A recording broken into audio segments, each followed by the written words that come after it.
All right. Hello, everybody. Hope you all are doing well. I'm Josiah, and I am here to look at Dave Canales' day two interview.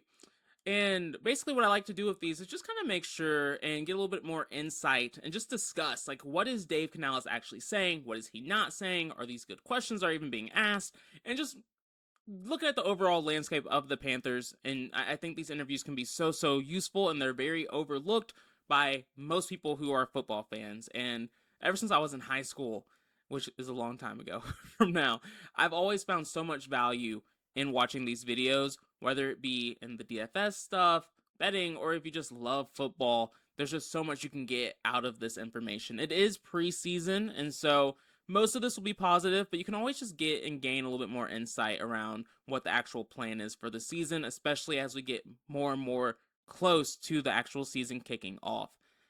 If you all want to see other teams, let me know. I'm happy to do it. But for now, I'm starting off with the Panthers. I did literally just finish recording the GM and coach video, but I have the itch. I have the football itch. And Dave Canales literally just like 2 hours ago, Panthers posted this, and I was like, you know what? I'll keep watching. All right, let's see what Dave had to say today about the Panthers training camp. Great competitive day. Finished off with a little 2-minute drill right there. Had three groups go. Defense went 3-0. Some nice drives knocking on the door, but defense was able to hold it down. Some nice pass rushes. Cam Gill, a guy that we've had in the past, had a fantastic season in the UFL. Came out today at practice, had a sack in the last drill. But just great to have guys that we know us. Helps out on special teams, things like that. So He's running through it pretty fast, but I always get a little concerned when the defense is winning so much in the preseason, especially when we have a bit of a banged up offensive line. Again, it's so early, you can't take any of this super seriously, but it is always like a little bit of a red flag for me. It is nice that they were able to drive the ball down the field, but not scoring on any of those drives is a bit of a red flag. Between, and I'll address it too here, but between Cam and Travis Gibson, Thomas Incoom, guys that we know, and guys that are familiar with what we're doing. Princely being asked to step up into a major role. What am I getting to, right? It's Nick Scorton, right? And just a horrible loss for us, for just as a guy, as a leader, as a young guy, to be able to be a leader because of how he represents himself. And he tore his ACL yesterday. He'll have surgery pretty quickly, think in the next couple of weeks, and start his rehab. So, but all the guys are supporting him. We have guys who have been through this, and they've all just said, we got him, and we'll be following along with him. Can you go into a little bit more detail as to how the team responded to Nick's diagnosis? Yeah, just an outpouring of love and care for their guy, and especially when a guy like Nick comes in as a rookie and works the way he works and adapts great habits, study habits, work habits on the field, everything that we, dream about in terms of the front office with Dan and Brant and myself, the types of guys that we want here. Nick embodies that, and makes plays on Sundays. And but just his impact on his teammates, the bond that they were creating in that rush room, in the outside linebacker room with AC Carter, it was special. And then of course it was the other positions too, and guys that came out and know how hard he's been working and how excited he was for this season. I was really happy to allow that that moment, that opportunity in practice where we could go on to the next drill, or we can take this time right here to go and make sure we send him some love, as we know he's got a road coming back. Rob was not available today. Yeah. Do you have information on? Yeah, Rob had some back tightness after practice yesterday, so we're treating him. We're going to get him evaluated. We'll have more information after this afternoon, just trying to get full imaging, just making sure there's nothing in there. These types of things pop up early in camp. We're used to this. League-wide, this is a common thing, so we got to make sure that we get him healthy before we can get him back out there. And same with Mike Jack. I mean, he made that sound very unserious and then sound more and more serious as he kept talking. But okay, I'll take his word for it that this is relatively normal and that this is just them making sure there's not a bigger issue actually happening, which is fine. But, you already have Icky out, you have Taylor Moton now, and now Robert Hunt, your starting right guard, who did have some injury issues last year, not playing today and getting some imaging work done is not a great sign. Of course, you do have Brady Christensen that you can slide up in there and probably be a decent gap filler, but it does explain why the defense is probably looking pretty good today. Michael Jackson, same thing with some. And yeah, Michael Jackson, he's the other corner. And so both starting corners were out for the defense today. No J.C. Horn or Mike Jackson. Again, you would like to have seen, again, we didn't see all of the drives, but you would have liked to see the offense score in a situation like that, especially with like Ted and Coker out there. Some back tightness. So again, same thing, we're treating him. You know, it's kind of a chain. If your back starts to tighten up, all the rest of your soft tissue, your hamstrings, quad, hip flexor, everything else starts to tighten up. So it's imperative we get all of that settled down before we throw them back out there to do things. Yeah, we'll do the whole take him through the whole thing and make sure that we're very clear on what's going on. Yes. We saw Rob walking around. Was Mike out here today? I didn't see Mike. Did you see Mike, Bruce? I didn't see Mike out there. So, Coach, yesterday you mentioned that there will be interesting position battles for starting spots and rotational spots. For you, what's the position group that you're most excited about to see compete during this training camp? Love watching the rush group to see how that comes together. We know we have Jalen Phillips. We know we have Pat Jones. But to see the rest of the guys and how they can contribute. Talked about Princely, Travis Gibson, Thomas Incoom, you know, who didn't see a lot of rushes last year, but he certainly continues to improve, and he's one of our better special teams players. Really, I consider him a leader on our team, and so can't wait to see that group kind of, you know, show us what the combinations of different rush groups that we can do. The safety group is interesting as well. Obviously, we have Nick Scott. We have Trey Merrick, who played fantastic football for us last year. Adding Zig Wheatley from Penn State, the rookie. He's shown some flashes. Lathan's made some amazing plays just in the last 2 days. Damani Richardson in that mix as well. And then the receiver room. It's a pretty veteran, pretty deep room back there as well, with David Moore, with John Mechie, guys like that. You know, of course, we threw Chris Brazel in the mix. Another great catch on a deep ball today by Chris. Just continuing to show why he's here. And Bryce and Chris just creating that chemistry. So I'm really interested to see that group come together. I mean, I could go position by position and really talk about the guys that are battling, but the running back room, feel great about our running back room to see how we can utilize these guys and what does that combination look like with Chuba and with JB, with Trevor, to see, you know, what comes out of that group as well.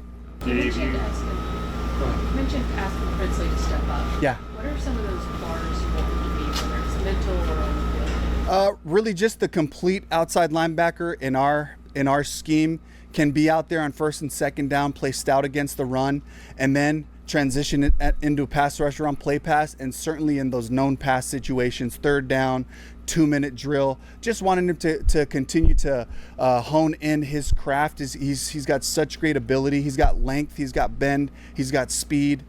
He finishes at the quarterback in his past, in his history, and just wanting him to continue to show that every single day and walk into a role. So he's going to be able to push that group, and I can't wait to see what he does.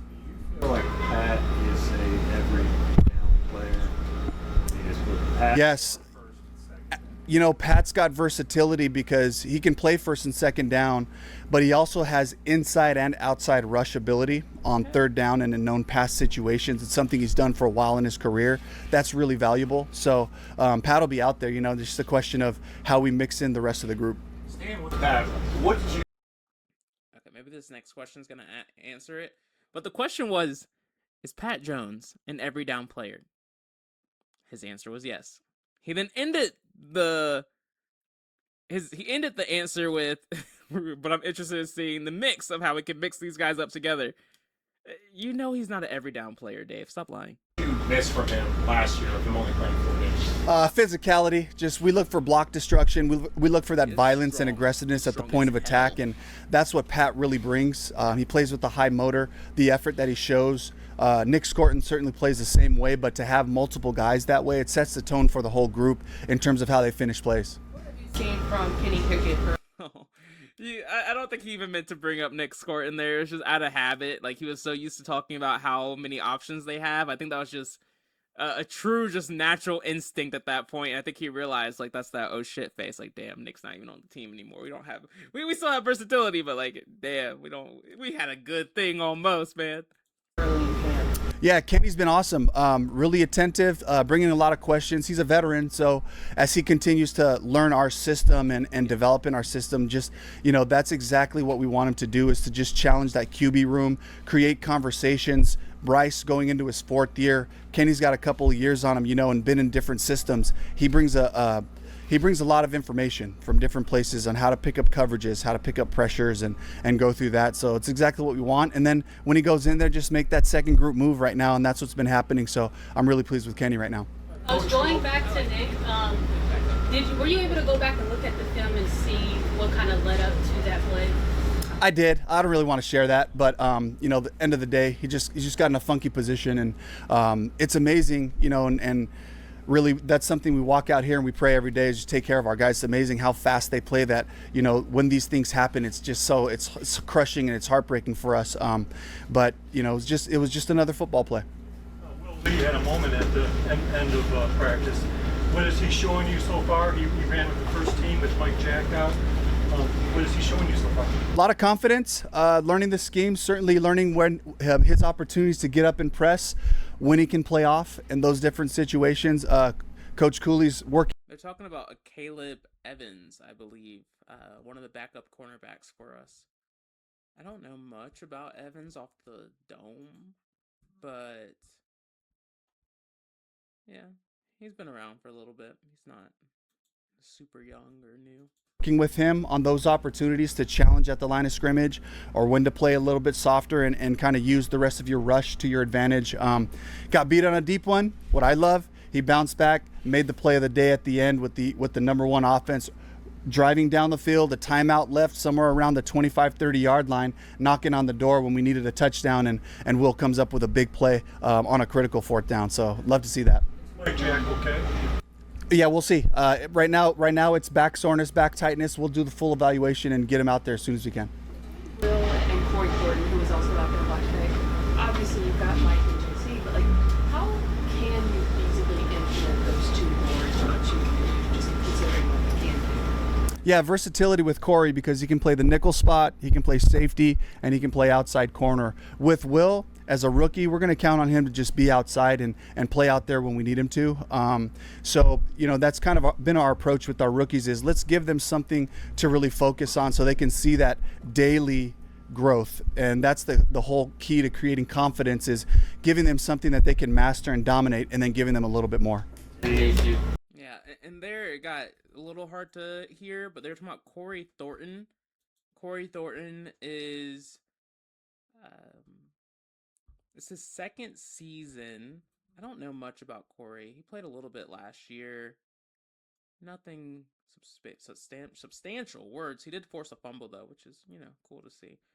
And then Will Lee is a rookie from Texas A&M. I liked him. I'm glad he's getting, some meaningful reps with all the injuries they have as of right now in the secondary. But it sounds like they're just, they're young. They're figuring things out. Nothing too crazy. Obviously, Dave doesn't feel the best because they've made mistakes. But this is the time for them to get out there and learn. So you're not too upset or frustrated. It's like, hey, they've done some good stuff. They have some things to work on. We move on. We move forward. That's the way it goes. Are you? Go ahead. Through 2 days, what is Bryce Young showed you? Just command of the system, confidence, a couple of signals today, taking advantage of some things, the chemistry that they've built. Who would have thought we would get to this point? Remember when Dave had to bench Bryce? Man, how things turn and change. Over the summer even. We certainly had a great offseason, but the guys were able to get together and throw. It's just the me to you factor. The more time on task, it doesn't matter what route you're throwing to the guys, learning how they come out of breaks, learning how to anticipate different things. A really beautiful 2-minute drive at the end where he hit Xavier a couple times, he hit T-Mac a few times, dumped it down to Coker, was really matriculating the ball down the field with a lot of trust and confidence and anticipation. You use T-Mac more in the slot this year, and how can that potentially open up the passing game? We used them a lot in there last year as well, so we'll just continue that plan. Chris Brazel gives us the opportunity to move him inside a little bit more. We can pop T-Mac inside, put Chris at the single. When you have somebody that tall and fast sitting on the single side with the one-on-one matchup, that gives an advantage. Maybe the defense tilts that way a little bit. It creates a little bit of space inside. I love love that. Yes, T-Mac needs to play more in the slot, and he did play there some last year, but nowhere near as much as he should. And I'm glad it sounds like it's top of mind, and it sounds like they might have even brought in a guy like Chris Brazel to allow them to do that more so, because he does have the speed and the size. And that's what I like about having a guy like Chris Brazel. Xavier Legette, your days might be numbered, my guy, but we'll see. It looked like Mitchell Evans has been pretty active out there in the passing game so far. I know you got multiple guys, but what have you seen from him, and from what you saw last year, what step is available for him to take? Mitchell Evans is one of the backup tight ends. A lot of confidence right now with Mitch.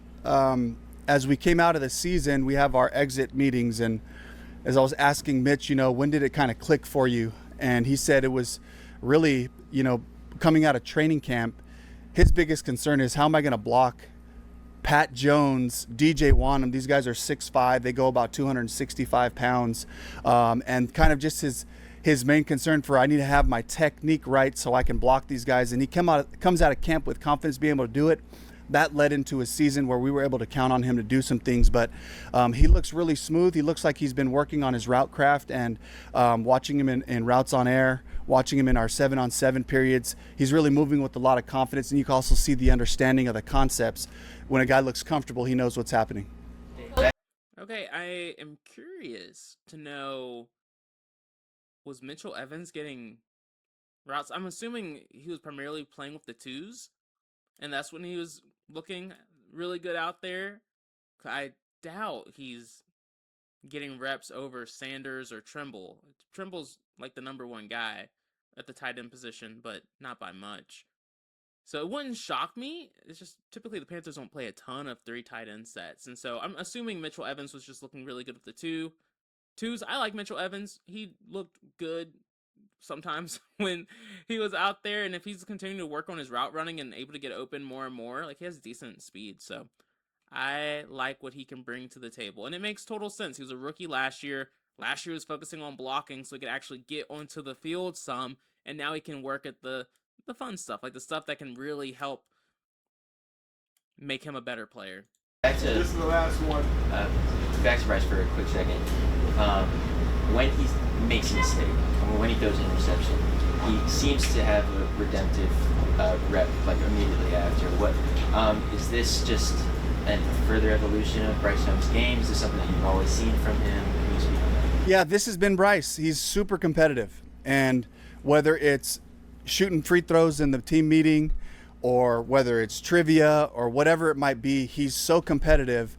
He always wants to put himself in a chance. You get him into a conversation about the NBA. He's got opinions. He's got lots of thoughts about different things, and that kind of fits his nature. If there's a bad play, watch out in the next couple of plays, because he's going to look for redemption, and he doesn't overtry. He doesn't overtry to do that.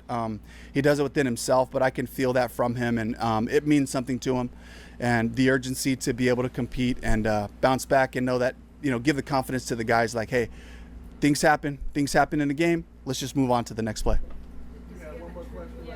Coach, what have you seen out of Sam just at that center position?